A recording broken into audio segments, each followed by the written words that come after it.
Most sellers find out they left money on the table after the wire clears. By then, it's too late. And I don't mean a little money. I mean life-changing money. Second generation money. The kind of number that changes what the next 30 years of your life actually look like. Here's what usually happens. An owner spends months, sometimes years, getting ready to sell. They clean up the P&L, pull out the personal expenses, tighten the ad backs, get the EBITDA looking sharp. Maybe they hire a good broker. Maybe they get multiple LOIs. They feel prepared, confident even. And then diligence starts.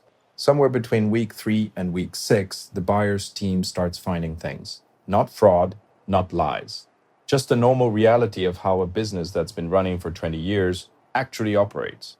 Customer concentration, undocumented processes, contracts that were never formalized, and one by one, each of those things becomes a line item in a discount model, a reason to lower the price, restructure the deal, or push more of your consideration into an earnout you may never fully collect.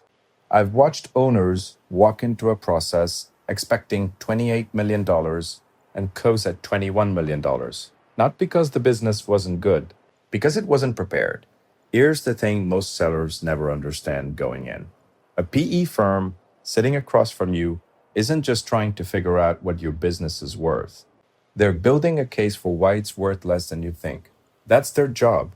They're good at it, and they've done it hundreds of times, almost certainly more times than you'll ever sell a business. The 7 mistakes I'm going to walk through aren't obscure edge cases. They show up in nearly every lower middle market industrial deal.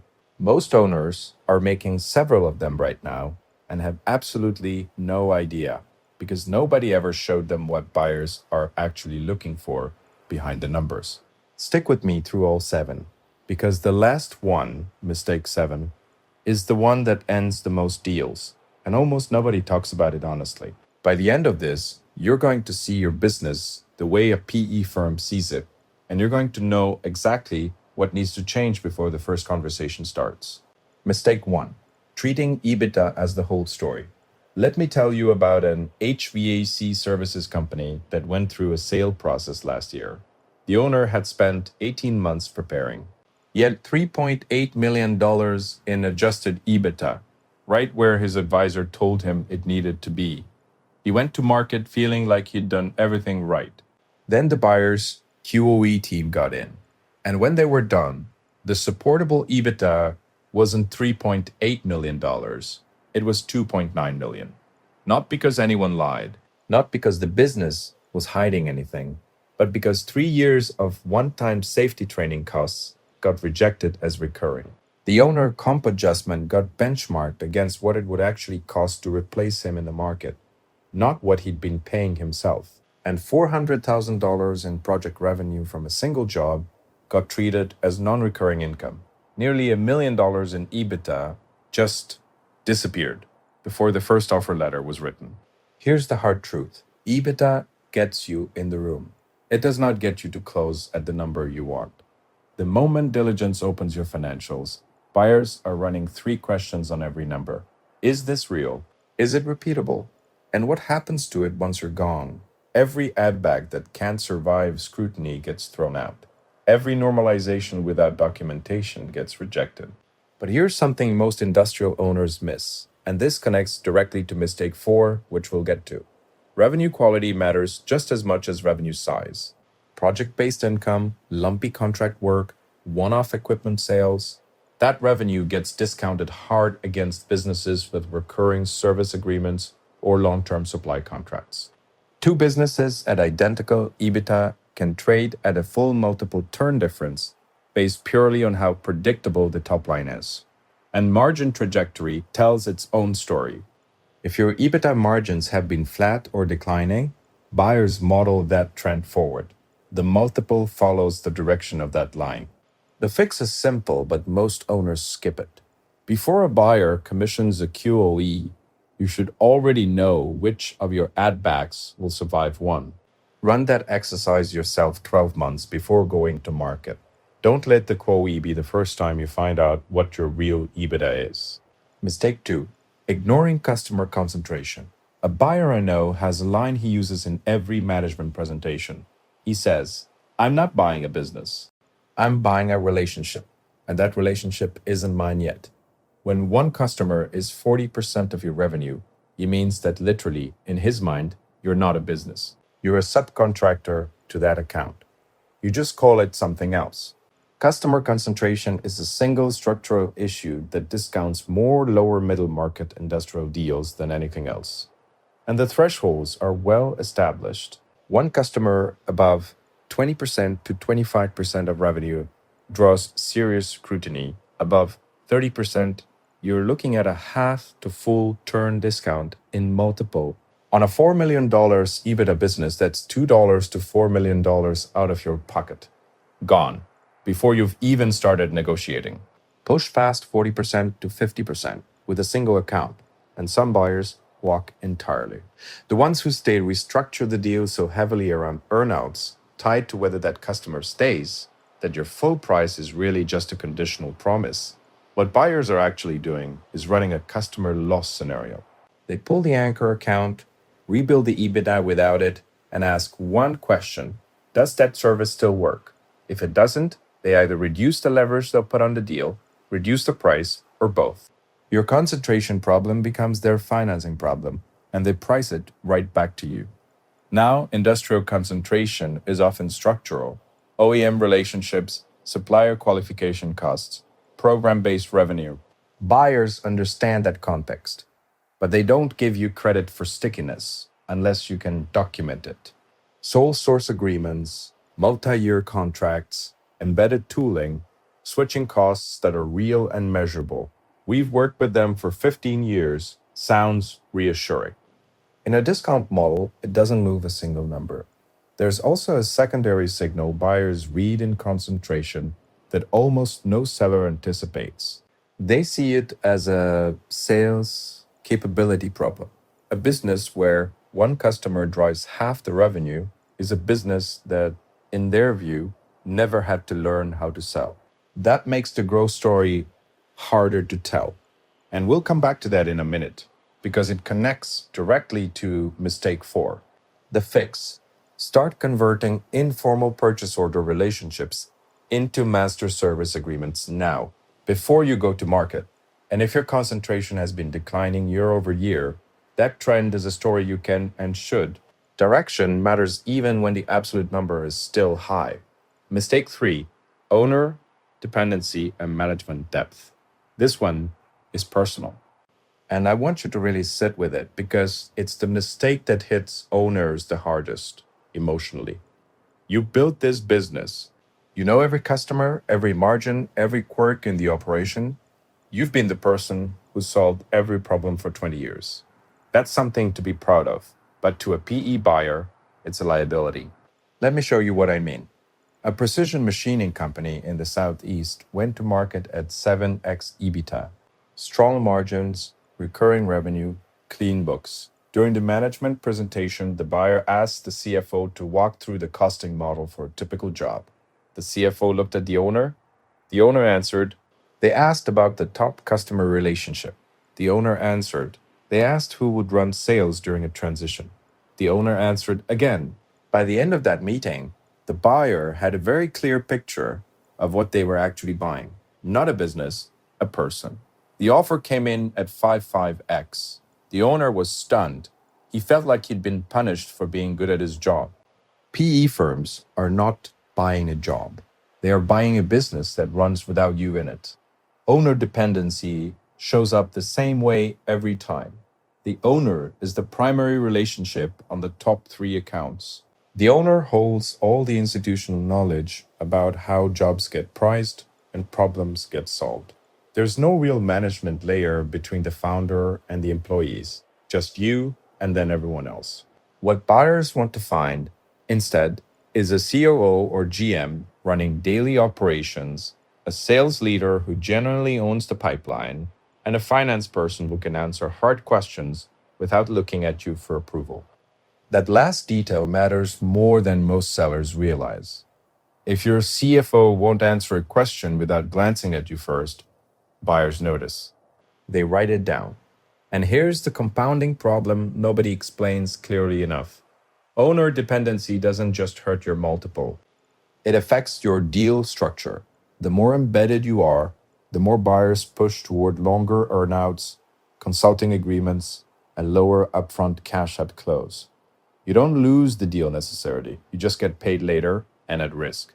Your retirement timeline becomes contingent on how well the business performs after you've already left. The fix isn't building a full C suite before you sell. It's documenting your role, delegating the repeatable parts of it, and making sure there's a leadership layer that can sit across from a buyer in diligence and instill genuine confidence without you in the room. Mistake 4. No credible growth story. Here's a question buyers are asking themselves from the very first meeting, and most sellers never think to prepare for it. Why would I pay a premium for the past when I could pay a discount for the future? Buyers aren't paying for the last 3 years. They're paying for the next 3 to 5 under their ownership with their capital behind it. And they need to be able to build that thesis themselves before they'll commit to a full multiple. Let me give you a concrete example of how much this matters. Two industrial services companies went to market within 6 months of each other. Same EBITDA, same margins, same geography. Practically identical businesses on paper. The first owner walked into his management presentation with a clear answer to where the next $2 million in EBITDA was coming from. Two adjacent geographies he deliberately held off entering, a service line he'd been sitting on, and a fragmented competitor set with 15 acquisition targets under $5 million in revenue. He'd done the work. He had the answer ready. The second owner talked about what the business had done. When the buyer asked what it could do, he went quiet, said something about organic growth, and let it trail off. First deal closed at 7.5x. Second closed at 6x. Same business, different story. That gap was worth millions of dollars, and it came down entirely to preparation. In industrials, PE firms are often looking for platform businesses, companies in fragmented markets where they can run a buy and build strategy and compound EBITDA through acquisition as much as organic growth. If you can't articulate why your business is the right platform for that strategy, the investment thesis gets harder to write, and the multiple reflects it. The organic levers buyers want to see are specific: geographic expansion into markets you haven't touched, cross-sell opportunities within your existing accounts where you're only capturing part of the wallet, pricing power with evidence you haven't fully used it yet, and operational leverage where revenue can grow faster than your cost base as volume scales. You don't need a 40-page deck. You need one clear, specific answer to this question. What does this business look like in 3 years? With institutional capital and professional management behind it. Map 2 or 3 real vectors before you go to market. Buyers will pressure test every one of them, but having a credible answer at all signals that you understand how PE creates value. That changes the entire dynamic of the negotiation. Mistakes 5-7, operational and legal landmines. We're at mistake 5, and I want to flag something before we go further, because mistakes 5, 6, and 7 tend to blindside sellers the most. Not because they're complicated, because they feel like minor administrative issues right up until the moment they're not. Mistake 5 is operational risk you haven't addressed. It shows up in 4 specific places during diligence, and each one carries a direct price impact. The first is process documentation. Undocumented processes carry the same discount logic as owner dependency, just applied across the whole organization. If the business runs because certain people know what to do, and that knowledge lives in their heads, buyers price it as organizational key person risk. The fix is SOPs, not perfection, just written processes that show a buyer the work survives personal changes. The second is technology infrastructure, and most industrial owners dramatically underestimate this one. Outdated ERP systems, manual financial reporting, no CRM tracking your sales pipeline. Buyers don't see these as minor inconveniences. They add them to the model as post-close capital expenditures. Every dollar of technology investment they're planning to make after close comes directly out of what they're willing to pay you today. I've seen a $300,000 ERP upgrade estimate shave exactly $300,000 off the purchase price, dollar for dollar. The third is supply chain concentration, which mirrors the customer concentration issue almost exactly. Single source suppliers, no documented backup vendors, no contingency plan. Buyers run the same stress test on the cost side that they run on the revenue side. What happens to operations and margins if that supplier has a problem? If the answer is painful, the risk gets priced in. The fourth one is one sellers never see coming. Buyers walk your facility. Deferred maintenance, aging equipment, anything that signals underinvestment over the past few years, that becomes a purchase price adjustment or an escrow holdback.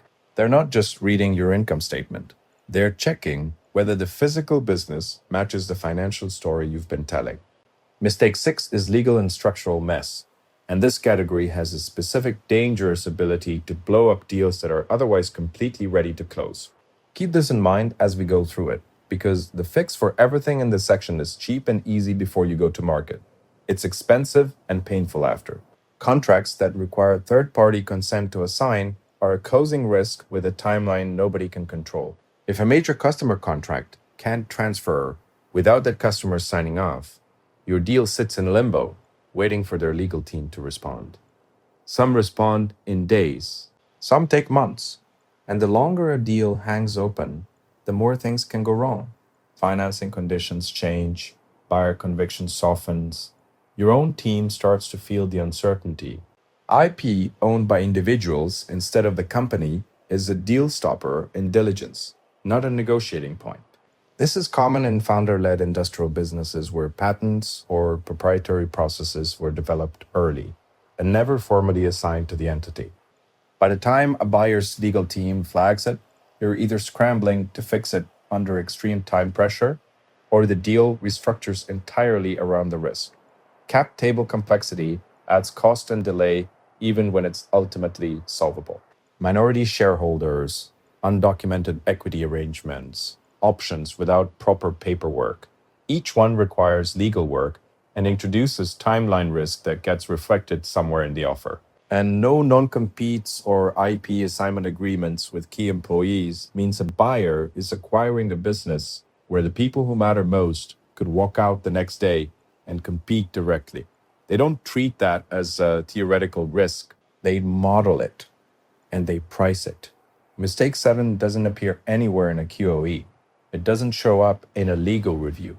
But it ends more deals than almost any financial issue. And it's the one nobody in this industry talks about, honestly. The owner isn't actually ready. I know that might be uncomfortable to hear, but stay with me because this one is important.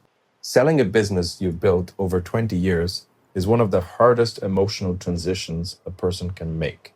Your identity, your routine, your relationships, your sense of purpose, they're all wrapped up in that company. And that's completely understandable. That's human. But here's what happens when that emotion bleeds into the transaction. Slow document production, vague defensive answers about post-close transition, resistance to standard reps and warranties that every other deal in the market accepts without a second thought. Buyers read all of it as one of two things, something to hide or a seller who will be difficult to work with post-close. Neither interpretation helps your price. Structural flexibility is how buyers read your confidence in your own numbers, willingness to carry a seller note, accept a performance earnout, or roll equity into the new entity tells them you genuinely believe the business performs. Refusing every form of contingent consideration tells them you don't. The most common version of this mistake is the owner who wants a full clean exit at full price, no post-close roll, no contingent consideration, in a business that still has owner dependency, customer concentration, and undocumented processes. That combination doesn't get you the price you want. It gets you a restructured deal where all the risk you haven't addressed gets transferred back to you through the payment terms. The owners who close cleanly and walk away with the number they expected have usually worked through the transition question long before a buyer ever asks it. They've made peace with what comes next. They show up to the process with clarity, and buyers feel that. It changes every conversation. What comes next? Here's what I want you to take away from this. Buyers aren't impressed by your revenue. From the very first conversation, they're constructing a case to reduce your price. And everything we just covered is a potential line in that case. Some of it is financial, some of it is operational, and some of it is just the unresolved question of whether you are truly ready to let go of something you spent your life building. The window to fix these issues is before you go to market. Once diligence starts, you're defending a story. You don't get to rewrite it. The owners who close at full multiples typically start this process 12 to 24 months out. They tighten the financials, build the management layer, lock in contracts, and document how the business actually runs. Not because it's complicated, because they started early enough to do it right.